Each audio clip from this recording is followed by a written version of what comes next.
You probably know that people that are against Israel's right to Judea and Samaria, they hate it when someone plants a vineyard or they start a new settlement in the quote-unquote West Bank. What you might not know is that they also hate the idea of anyone planting a tree in the ground. Yep, we planted trees in completely open and barren, desolate land, and we were targeted by one of the largest left-wing Israeli newspapers in Israel.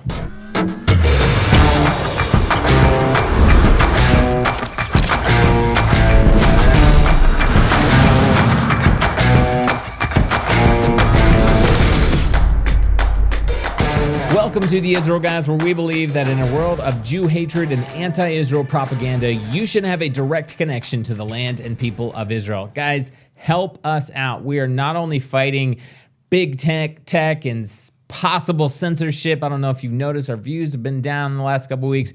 We're also fighting anti-Israel, liberal, left-wing media, not only outside Israel, but also inside Israel. That's our story for today. So if you can subscribe, ring the bell, and if you can share this with friends, family, any pro-Israel people that you know, share the Israel Guys YouTube channel, share this video, tell them you need to have a direct connection to Israel, and the Israel Guys YouTube channel or the IsraelGuys.com is one of the best ways to have that connection. And if you want to get all the rest of our content, everything, photos, social media, articles, videos, podcasts, everything is absolutely free. You just have to subscribe at theisraelguys.com. Link down below. Okay, so you guys know we plant trees. We've planted several thousand trees already. We're about to launch the Greening Israel project as soon as the Shemitah ends in 1 month, and put 3,000 more trees in the ground. By the way, greeningisrael.com if you want to get your tree in the ground. But Haaretz is a newspaper here in Israel that's been around for a long time. One of the most, if not the most, left-wing liberal media networks here in Israel. They decided to target us, and basically they're the Israeli version of the New York Times. They decided to target us this week and come after our organization for a supposed crime, which in their opinion is quite terrible. What is that crime? We planted trees, not just anywhere else in the world or anywhere in Israel. We planted trees in Judea and Samaria. And that was cause for them to come after us in a hit article campaign and try to smear us for basically committing crimes against humanity. Luke, I want to talk about the crime for a moment, because if anybody in just a normal setting, typically the leftists are talking about global warming and the great need for greening. Well, when we actually start doing it, they come out against us with feverish anger and hostility to the fact that we're literally planting trees in a desolate land that has not seen forests in 2,000 years. All right, we'll get into more of the nitty-gritties, but literally that's top level. We're talking about planting trees, a desolate land. When you plant forest back, it restores the ecosystems. Literally, streams that didn't once, 2,000 years ago were flowing will once again, 2,000 years later, after we see like thousands of trees back on this land, will actually restore this land. It'll come back to life. There'll be streams flowing again. There'll be forest, just like the times of old. Like, to me, that sounds pretty incredible. Now, Luke, I've just mentioned a lot of pros. Could you not to mention, can I throw in a couple more? Sure. I mean, trees should benefit pretty much anybody, right? I mean, if you're out walking in the park and there's a tree, that tree is benefiting you because you could stand in its shade. Your children can climb in the tree. So in theory, a tree that's planted in the ground would benefit Jew or Arab, right? In the land of Israel. Technically. It's also generational thinking, could be enjoyed by our children, our grandchildren, our great-grandchildren for decades to come.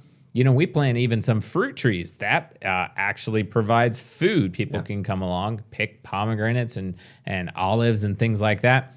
There's a lot of pros. You mentioned just reversing the centuries and the 2,000 years of absolute desolation. It's barren, rocky soil. Plant trees, soil comes back. Agriculture comes back. Animals comes back. Streams comes back. So and what not to could it- mention, Luke, even more, if this happens, we're in a Mediterranean kind of climate that has been completely desertified. Now, this area should be fertile and lush, and it was at one time, right? So we're going to bring it back to its Mediterranean beauty, right? But some people have a problem with this. And what are the cons? I want to be fair. Yeah, okay. Yeah. Well, let's be fair to Haaretz because we listed a lot of pros for planting trees. So I thought we should also list the cons. You want to start? Any cons for planting trees? Waiting for you. Sorry, my list is a little short here. Nothing. Sorry, not coming up with anything. I'm not sure what the cons are to planting trees in the land of Israel. Now, Luke, the article did mention quite a few things that are absolutely 100% just false. We're going to now dive into this article and tell you. We're going to separate fact from fiction. Luke, let's dive in. Okay, a couple quotes. If you want to check out the article, sorry, Haaretz is not free. That's why I really don't know if anybody reads them. I've been told by multiple people that no one does read Haaretz. They used to be very big, still considered kind of like I guess kind of like the New York Times, because I've heard a lot, no one reads them anymore either. But a couple quotes. If you want to check out the article and you have the subscription, or they maybe let you read one free article for the month, we'll put the link down below. Quote, "But this land is not owned by these evangelicals, nor does it belong to the settlers of Har Bracha." We're close to Har Bracha here. "Virtually the entire plot, according to one of Israel's foremost experts on West Bank land, who is the Kerem Navot founder, Dror Etkez," we'll talk about them more later, "belongs to Palestinian farmers from the village of Borin." Josh, true or false? Absolutely 100% made up. This statement is absolutely false. None of the land mentioned in this article is situated on private Arab land. That's a fact. And you just really have to be involved in the fiction world to create this kind of a statement. It's totally fabricated. And as long as you're a leftist, I'm telling you, the leftist world in America, the leftist world here, the leftist Europeans, somehow we've given them the liberty to just write whatever they want on a piece of paper, and we go with it. Well, ladies and gentlemen, if you do have a subscription to Haaretz, you can go ahead and cancel it now because you're not being fed truth. That's the 100% fact of the matter. They just flat out lied. This is not private Palestinian so-called land. They quoted one of Israel's foremost experts on West Bank land.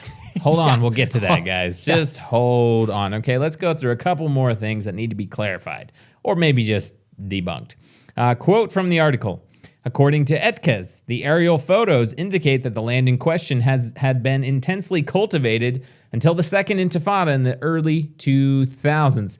Just in case you decide to check out the article, they didn't actually show any of these aerial photos. Well, they can't because it would disprove the fact that he just stated. There is aerial photos from the exact time frame that he states, and it's obvious that this land has not been in use. It's not private, and it also has not been in use. Another completely fabricated lie. Well, and I mean, if you really want to know if we're telling the truth or not, come join us sometime. We could show you. I mean, like, actually show you. Okay, a couple more quotes. At the time of its launch, HaYovel released a 30-minute documentary film for fundraising purposes. By the way, they embedded the film on their article, advertised it for us. I just want to say thank you for the free advertising that Haaretz provided for us. Continue with the quote. "The film chronicles various attempts by outsiders to uproot the trees and burn down the forest planted across from Har Bracha." So the documentary talks about how we planted the original plot of trees. Then we had fire that burned down a lot of the trees from the local Arab village of Borin, that the villagers burned it down. They also stole our dogs. They cut down trees, uprooted trees. So they're talking about this. I just want to clarify that they talk about the various attempts by outsiders to uproot the trees and burn down the forest. Some random outsiders. Completely, we have no idea who they might be. We couldn't even suggest or even give you a thought. Just some random outsiders. Nothing to do with the Arab village of Borin, which is situated over here and who's claiming that this is on their own private land. Okay, one more. Quote, to prevent further acts of sabotage, the Christian group acquired 2 security dogs in December 2020. When these dogs went missing a few weeks later, the Wallers got Israeli soldiers to enter Borin in the middle of the night to search for them. Again, they just went missing. Again, nobody did it. Dogs just ran away. These outsiders, whoever they were, the dogs went missing, the forest was burned down, sabotaged, cut down by outsiders. Again, this is not true, authentic journalism. This is completely leftist mind games against the world to try to get the world to really hate Israel. And that's what's going on here. We're talking about the outsiders are Islamic jihadists that hate Israel and want to cast Israel into the sea. That's a fact. And these guys have joined their attempts to try to create an idea that the two-state solution is the only way, and that if you ask them, any land in all of Judea and Samaria is Arab, private Arab-owned land. That's where their facts come from. Completely, once again, false. That is not true. Yep. Okay, guys, we're going to talk about that so-called West Bank land expert from Karen Navot here in a second. But first, got to tell you about a brand new sponsor. But these guys are not just a paid sponsor. These are good friends of ours, some of them who happen to actually be working on the show, volunteering with us here in Israel. Their families volunteered with us many, many years. And actually, they started this business after coming to Israel with our organization. So if you guys want to fight against the anti-Israel media, the BDS movement, this is one of the best ways to do it, okay? So listen up. If you listen to us all the time, you're familiar with the BDS, right? Which stands for Boycott, Divestment, Sanctions. It basically tries to get the world to not purchase anything from Israel or support Israel's economy in any way, and it's well-funded. It's an organized attempt to destroy Israel's economy. So our friends, very good friends at Blessed by Israel, blessed, B-U-Y, Israel.com, have come up with their own version of BDS, and that's bless, defend, and serve the people of Israel, especially people living in Israel's biblical heartland. They have come up with a unique challenge. It's called the Heartland Challenge, and it encourages people, supporters of Israel all around the world, to commit to only using a certain product or products from Judea and Samaria. Might be olive oil, it could be tea, soap, ceramics, maybe even honey. And you can commit to using one of these products only from Judea and Samaria to show your support for the land and people of Israel. Like I said, these guys are good friends of ours, and I'm showcasing some of these products right now because you might be asking, how do I get these products? Well, click the link in the description below or go to blessed, BUYIsrael.com. Check out the Heartland Challenge. You can get olive oil. You can get honey. How about committing to only buy your olive oil from the land of Israel, or maybe only buying your honey from the land of Israel? That would be a great way to bless, defend, and serve the people of Israel and fight the boycott, divestment, and sanctions that's happening now. Okay, join the Heartland Challenge. Start making a difference today. Find out more at blessedbuyisrael.com or click the link in the description below. And if you use the code INVEST at checkout, get $5 off your first order. You know what, guys? We got to talk about this Naboth's Vineyard. This is Kerem Navot in Hebrew. This organization, this is a left-wing NGO that is stated to be the foremost experts on Israeli land in Judea and Samaria. Now, we're going to talk about how do they get that status of being the foremost expert. And we want you to know why they're the foremost expert. Luke, can you give me a few reasons? Let's just outline this. Why would you come to that same conclusion that these guys would be the foremost experts? Well, I was looking through some of their, basically, I guess you could say, accomplishments of things that they've done here in Israel. And they maybe could be considered experts on hating Israel and supporting the Palestinian cause, because that seems to be the only thing that they focus on. Let's just go to some quotes, or some basically direct quotes from the NGO Monitor, which monitors NGOs, obviously, and things that Kerem Navot has accomplished. Okay, let's just run through a couple, see what they're involved in and interested in. This is Kerem Navot, a left-wing NGO operating here in Israel. In October 2021, Kerem Navot condemned the decision by the Israeli ministry to designate 6 Palestinian NGOs as terrorist organizations. Okay, so your country designates some organizations as official terrorist organizations, and your NGO condemns that. Say, no. And I didn't put the whole quote in here, but basically they go on to say these terrorist organizations are like partners in us in fighting against the occupation. Okay, here's another one. April 2021, Kerem Navot was recognized for its contributions in the acknowledgments section of Human Rights Watch's report that denied Israel's legitimacy as a Jewish state by alleging Israel has committed crimes of apartheid and reduced all security policies to democratic objectives. So now you got an organization in Israel, in this country, that's objecting to Israel's legitimacy as a Jewish state. Rejecting Israel's right, let's just make this clear, rejecting Israel's right to be the Jewish national homeland of the Jews because of a farce lie that somehow Israel's apartheid and that rejects them the right to be here in their homeland. Well, that's obviously a lie once again. So, are these guys legitimate? Can I say one more? Because it just ahead. gets even worse. In March 2019, Kerem Navot published a report on, quote, Israeli land seizures in the West Bank, stating it is part of Israel's political interest of Judaizing large parts of the West Bank. Now, I gotta admit, when you say the word Judaizing, it sounds, I don't know, it's just got that ring to it that you're like, oh, that sounds terrible. Let me put it in context for you. That's like saying America has a political interest of Americanizing large parts of America. Okay? And how about the world, Luke? Israel is a Jewish nation. So the Kerem Navot, this NGO, is accusing Israel of trying to Judaize large parts of the Jewish nation. As that's the biggest sin, right? It's huge, massive sin. So okay, again, this is the foremost researchers. These are the guys we're supposed to trust. Again, are you guys trusting these people? I want you to understand, do not believe when you read something. That's what we're doing now. We're testing what was written, and it is completely fabricated, false once again. One of the board members here for the Neboth guys is part of the Breaking the Silence. That's one of the foremost Israel-hating groups in Israel. So we have another Israel-hating group quoting another Israel-hating group for a source that's supposed to be trusted now.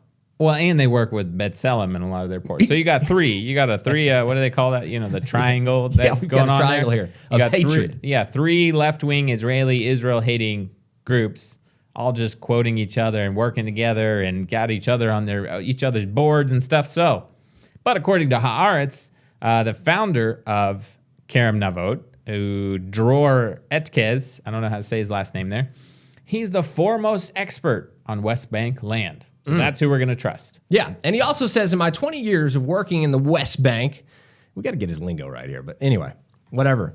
I have confronted innumerable instances of Jews stealing Palestinian land, but never before a case of Christians from the United States stealing Palestinian land. This is a quote from this guy.